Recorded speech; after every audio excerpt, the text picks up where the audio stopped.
एक समय था जब ब्रिटेन भारत को दक्षिण एशिया का एक सामान्य सा देश समझता था और उसकी नज़रों में वो मानता था कि भारत ब्रिटेन के लिए कोई भी खासा महत्व नहीं रखता है। और यही वजह है कि वो हर बार अमेरिका और चीन के साथ मिलकर भारत विरोधी कार्यों में भी पीछे नहीं रहता था। हालांकि ब्रिटेन में जब से बोरिस जॉनसन की सरकार आई है उसके बाद से भारत विरोधी कार्यों में काफ़ी ज़्यादा कमी भी देखने को मिली है। लेकिन ऐसा कहना है कि ब्रिटेन में भारत विरोधी कार्य रुक गए हैं या फिर ब्रिटेन भारत को एक अच्छा और अपने सहयोगी देश से समझता है, ऐसा करना बिल्कुल भी गलत होगा। क्योंकि ब्रिटेन में आज भी भारत विरोधी कार्य हो रहे हैं और इसी के मामले में एक नई रिपोर्ट भी ब्रिटेन से निकल कर आई है। इसी के बारे में आज हम इस वीडियो में चर्चा करने वाले हैं। तो दरअसल आपको पता ही होगा कि 2014 से पहले भारत को ब्रिटेन, ऑस्ट्रेलिया और अमेरिका जैसे देशों में कोई भी खासा महत्व नहीं दिया जाता था। यहाँ तक कि ऑस्ट्रेलिया के संविधान में प्रावधान भी किया गया था कि उसके सबसे करीबी और सबसे बड़ा व्यापारी चाइना है और वो भारत को अपने व्यापारिक हितों के लिए भी भारत को नज़रअंदाज कर दिया करता था।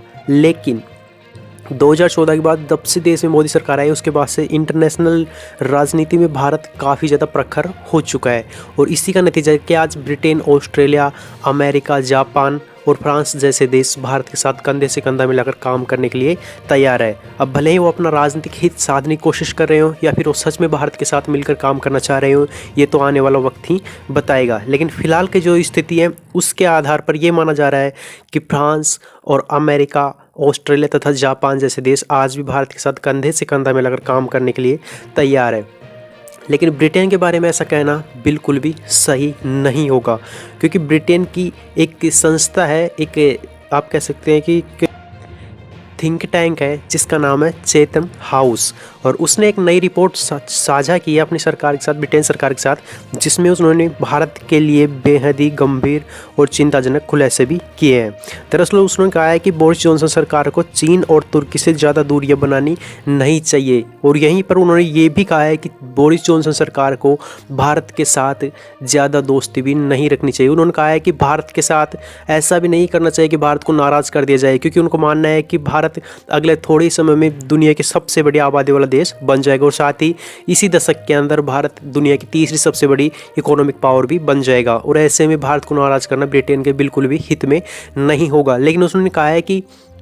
भारत को ब्रिटेन अपना सबसे बड़ा सहयोगी समझने की भूल ना करे। ब्रिटेन केवल भारत के साथ अपने व्यापारिक रिश्ते ही रखे, भारत को नाराज करने की गलती भी ना करे, लेकिन भारत पर भरोसा करने की गलती भी ना करे। ये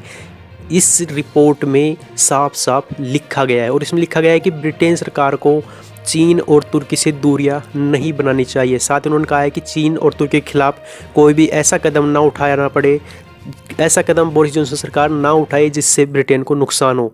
यानी कि खुलकर इस रिपोर्ट में कहा गया है कि बोरिस जॉनसन सरकार भारत का इस्तेमाल करके फेंक दे, ये कहना उनका सीधा सीधा मकसद है। इसलिए उन्होंने कहा है कि भारत को नाराज़ भी नहीं करना चाहिए लेकिन भारत के साथ ज़्यादा दोस्ती भी नहीं करनी चाहिए। लेकिन फ़िलहाल जो बोरिस जॉनसन सरकार कर रही है उससे तो ऐसा लग रहा है कि वो इस रिपोर्ट के एकदम उलट कर रही है, क्योंकि हाल ही में कुछ आपने देखा होगा कि ब्रिटेन की जो बोरिस जॉनसन सरकार है उसने चीन के खिलाफ कई सारे कड़े एक्शन भी लिए हैं। अब देखना ये होगा कि इस रिपोर्ट के आने के बाद बोरिस जॉनसन सरकार पर कोई खासा प्रभाव पड़ता है या